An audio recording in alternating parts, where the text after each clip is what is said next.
What if the people you trusted most to protect your health were actually the ones pulling the strings behind your downfall? In the strange and heartbreaking saga of Wendy Williams, one question keeps surfacing. Was she betrayed by her own doctor? And was it illegal? The story has guardianship battles, secret letters, and allegations of one of the most serious medical privacy violations possible. But it doesn't end there, because what's happening behind the scenes could affect anyone, not just celebrities. Let's break down how Wendy's fight for her freedom spiraled into one of the most controversial legal battles in Hollywood. Every story has a turning point, that single moment when everything quietly shifts, and life as you knew it begins to crumble. For Wendy Williams, that moment came not with a headline or a dramatic court scene, but with one letter. A letter she didn't write, a letter she never even saw. In January 2022, a psychiatrist who had once treated Wendy sent a letter directly to her account manager at Wells Fargo, a woman named Lori Schiller. This wasn't a wellness check. It wasn't a routine medical update. The letter claimed that over the previous 6 months, Wendy was no longer able to make reasoned decisions. It went on to say that her insight and judgment were severely impaired, words that carry serious legal weight, especially when tied to financial control. But here's where it gets disturbing. Wendy wasn't informed. The letter wasn't shared with her. She wasn't given a chance to respond, explain, or even know that someone was questioning her mental capacity behind closed doors. Now think about that for a second.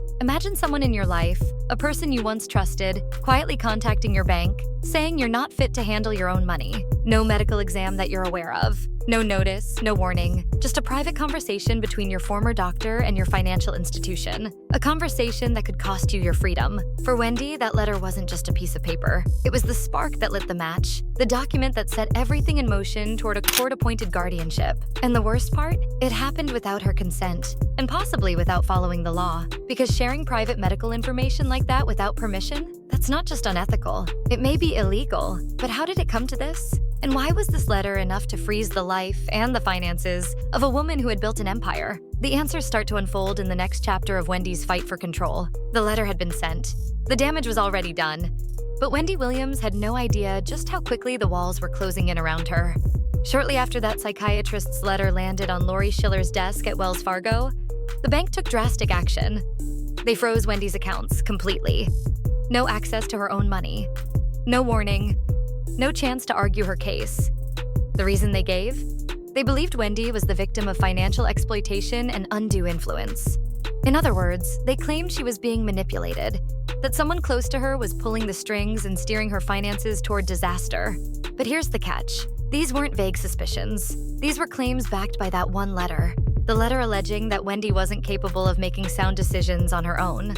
Armed with that letter, Wells Fargo went straight to the court and petitioned for a legal guardianship, officially labeling Wendy as an incapacitated person. Now, imagine what it feels like to wake up one day and discover that the world has decided you're no longer fit to manage your own life. Your bank account, locked. Your signature, meaningless.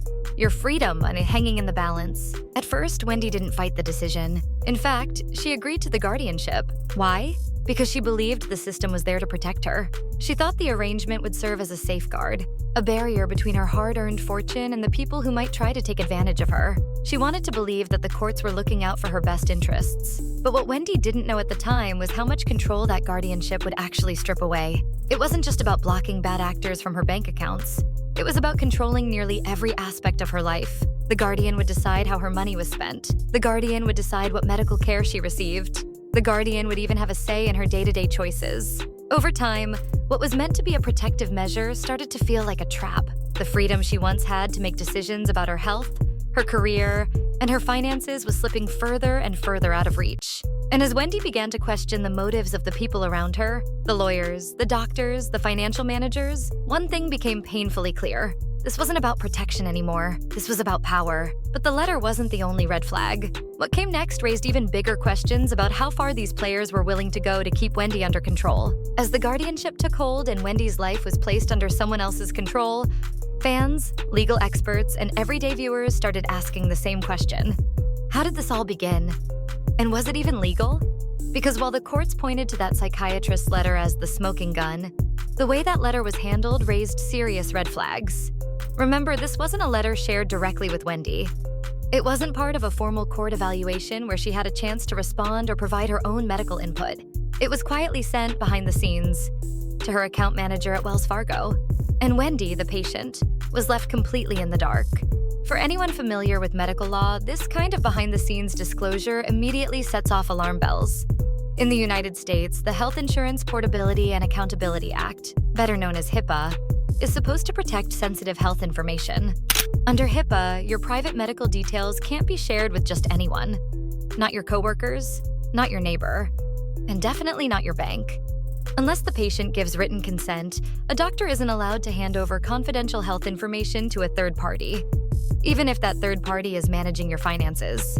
So when Wendy's supporters learned that her doctor had allegedly sent personal health details to her account manager without permission, they called it what it looked like, a serious HIPAA violation. And here's where things get even more shocking. A formal complaint was filed with the U.S. Department of Health and Human Services, Office for Civil Rights, the government body responsible for enforcing HIPAA protections. The complaint laid out exactly what happened, that Wendy's former doctor disclosed private health information without consent, handing over damaging medical claims directly to Wells Fargo.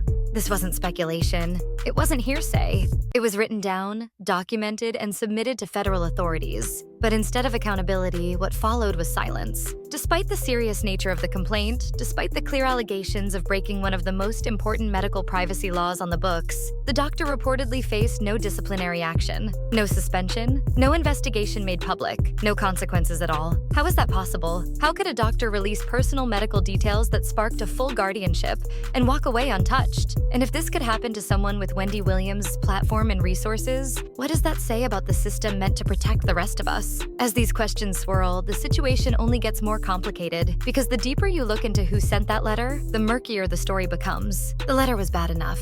The guardianship was worse.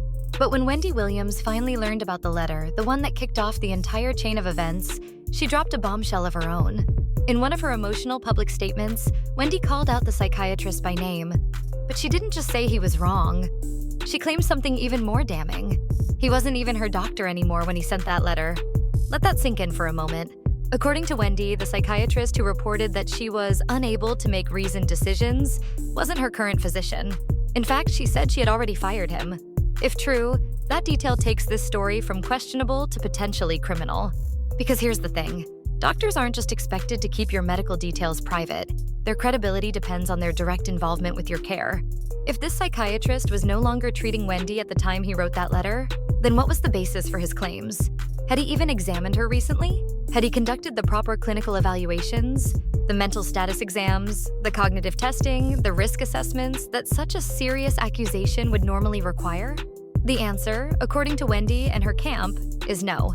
And even if we play devil's advocate, even if we assume for a moment that the doctor still considered himself involved in her care, where was the formal process? Where was the independent evaluation? The capacity hearing? The documentation that should have been required before declaring someone incapable of managing their own affairs? It wasn't there.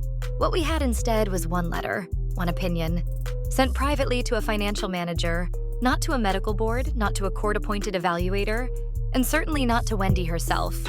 So that raises the uncomfortable question.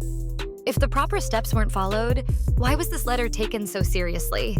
Why did the court and the bank immediately move to strip Wendy of her freedom without giving her the chance to challenge the claims? And perhaps even more disturbing, what was the real motive behind sending that letter in the first place? Because as we're about to see, when you follow the money and look closer at the players involved, the guardianship begins to look less like a protective measure and more like a carefully orchestrated takeover.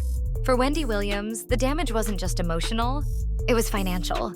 And as the guardianship tightened its grip, what started as a so-called protective measure quickly began to look like financial sabotage. Remember, Wendy didn't fight the guardianship at first. She believed it would shield her from bad actors, from the people in her circle who might try to exploit her vulnerability. But what she may not have realized was how much power the guardianship would hand over to someone else, including full control of her multi-million-dollar fortune. Under the terms of the court-ordered arrangement, Wendy's appointed guardian had the authority to make all major financial decisions on her behalf. From everyday spending to real estate sales, nothing could happen without the guardian's approval. And that's exactly where things started to unravel.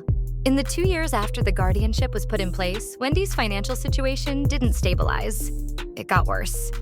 The IRS filed a federal tax lien against her for over $500,000 in unpaid taxes. $500,000 owed to the government, with no clear explanation of how a star who once earned tens of millions per year had fallen so far behind. But that wasn't the only red flag.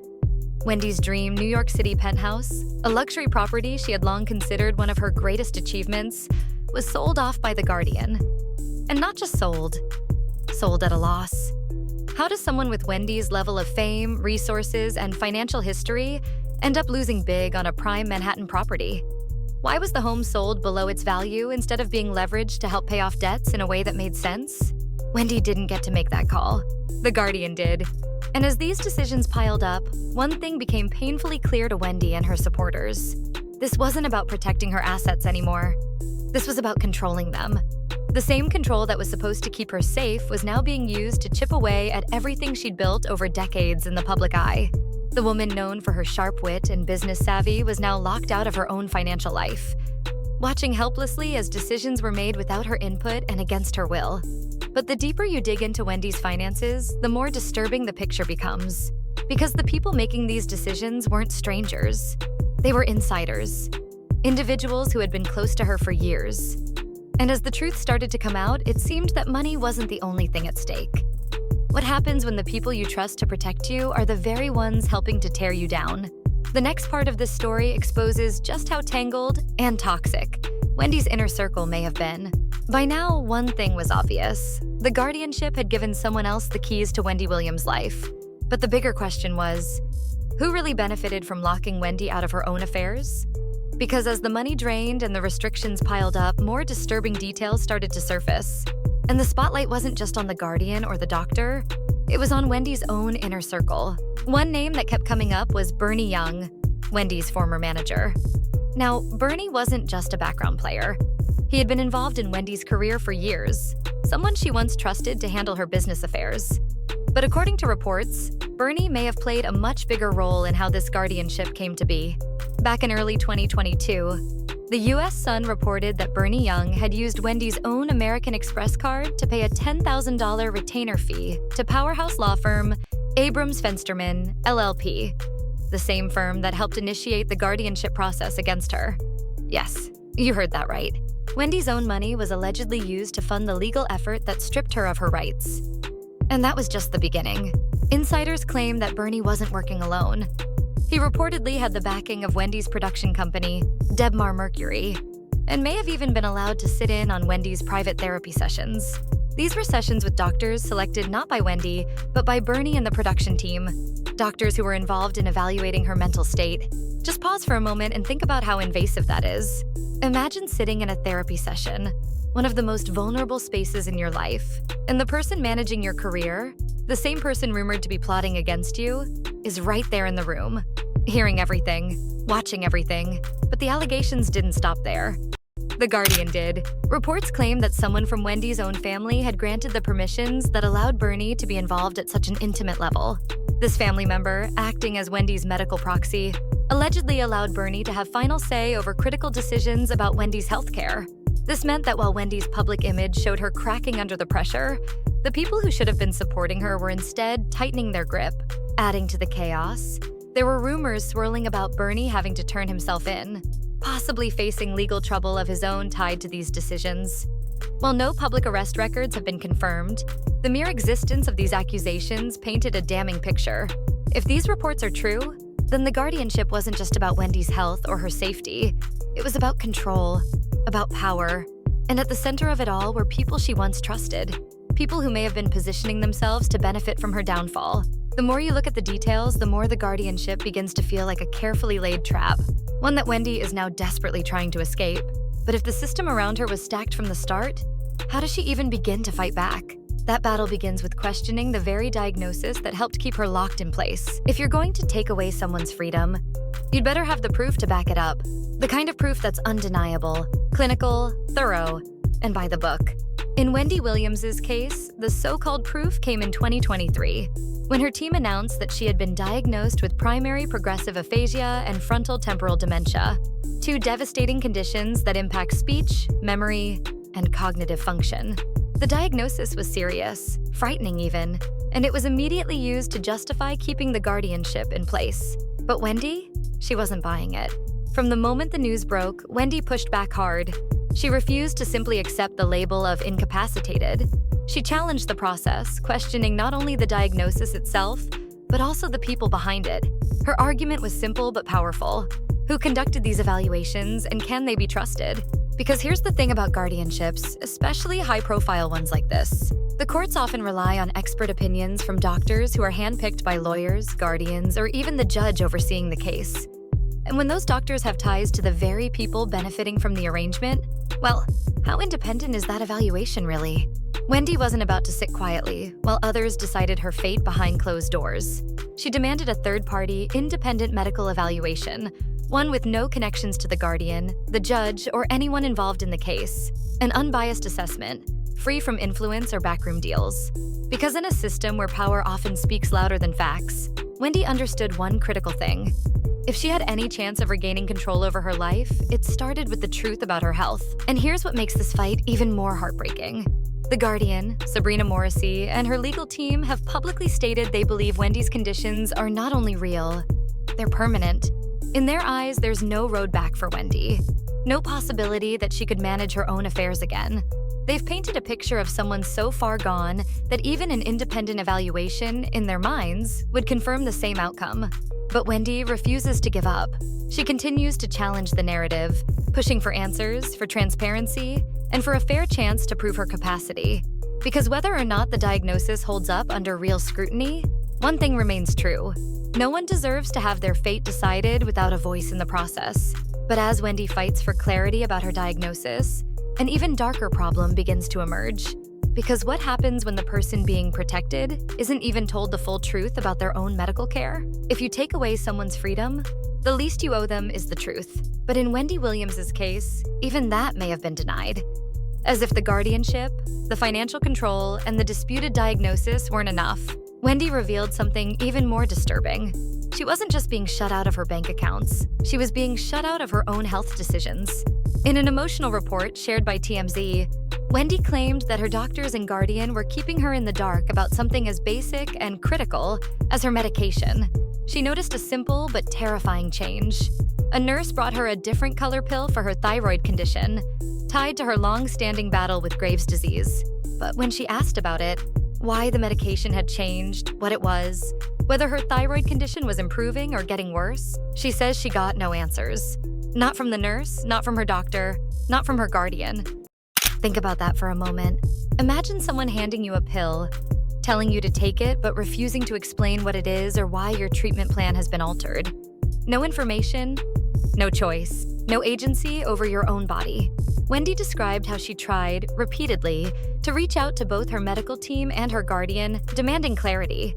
She wanted to know if her medication was still for her thyroid, or if they were quietly medicating her for something else entirely. And the silence that came back? Deafening. In her own words, Wendy said she's trying like hell to find out the truth. And given everything that's already unfolded, the backdoor letters, the questionable diagnoses, the control over her finances, the fear that something even darker might be happening isn't hard to believe. Wendy isn't just fighting a legal battle here.